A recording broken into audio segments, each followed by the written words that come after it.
इस वक्त मैं रांची के झारखंड के एक चर्च में मौजूद हूँ, जहाँ तुरंत अभी प्रार्थना संपन्न हुई। अब आप सोच सकते हैं कि इस वक्त आधी रात को मैं यहाँ क्या कर रही हूँ। तो मैं आपको बता दूं कि आज 25 दिसंबर है।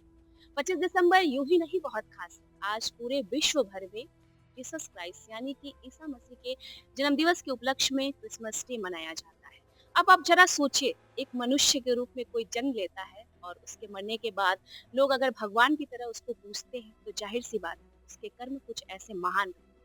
ईसा ईसा मसीह ने अपने जीते जी ये लोगों के बीच संदेश जरूर फैलाया कि हम में तुम में खड़क हम में हर तरीके से ईश्वर चाहे जिस रूप में भी हो विराजमान है।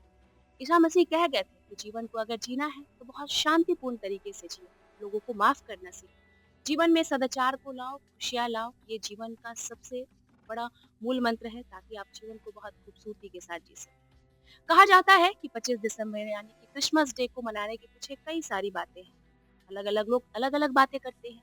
कुछ लोगों का कहना है कि जब ईसा मसीह का जन्म हो गया 25 तारीख को, उसके पहले उनकी माँ को शायद इस बात का आभास हो गया था कि 25 तारीख को ही उनके कोख से एक बच्चे का जन्म होने वाला है और वही बच्चा बाद में चलकर ईसा मसीह बनेगा।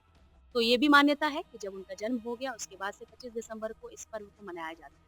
तो दूसरी तरफ लोगों का कहना है कि रोम में एक त्योहार मनाया जाता था। उसी त्योहार का जब विस्तार हुआ तो फिर जीसस क्राइस्ट यानी कि ईसा मसीह जिनको कहते हैं, वो अपने कर्तव्य से लोगों के बीच में भगवान बने और लोगों ने भगवान की तरह उनको पूजना शुरू किया और उसी पर्व को विस्तार देके उन्होंने क्रिसमस डे का रूप दे दिया। तब से लेकर आज तक हमारे यहाँ नहीं कह सकते हैं, पूरे भारतवर्ष नहीं, पूरे विश्व भर में इस दिवस को बहुत ही धूमधाम से, बहुत खूबसूरती से मनाया जाता है।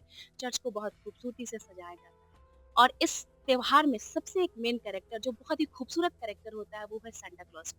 बच्चे भी उसको प्यार करते हैं, बड़े भी उसको प्यार करते हैं, बुजुर्ग भी उसको प्यार करते हैं। लेकिन उस प्यार करने के पीछे क्या कारण है? कहा जाता है कि सांता क्लॉज एक ऐसा कैरेक्टर है जो बच्चों को भी खुश करता है, बड़ों को भी खुश करता है और उससे बुजुर्ग भी खुश रहते हैं। तो ज़ाहिर-सी बात है, कुल मिलाकर यही कह सकते हैं कि आपसी सौहार्द को बढ़ाना, खुश रहना, भाईचारे को मेंटेन रखना, यही इस पर्व का संदेश है। ये पर्व हमें ये संदेश देता है कि हमारे जो आपसी रंजिश है, वो ना रहे, लोग खुशियाँ मनाएँ, लोग खुशियाँ बाँटें और एक-दूसरे के साथ मिल-बाँट कर रहें। तो ये आज के दिन मेरी तरफ से आप सभी को क्रिसमस डे की ढेरों शुभकामनाएँ। आप खुश रहें, आप व्यस्त रहें, आप आपसी सौहार्द को बनाए रखें और इसी तरीके से जो खुशियाँ हैं अपने आस-पास बिखेरते रहें। धन्यवाद।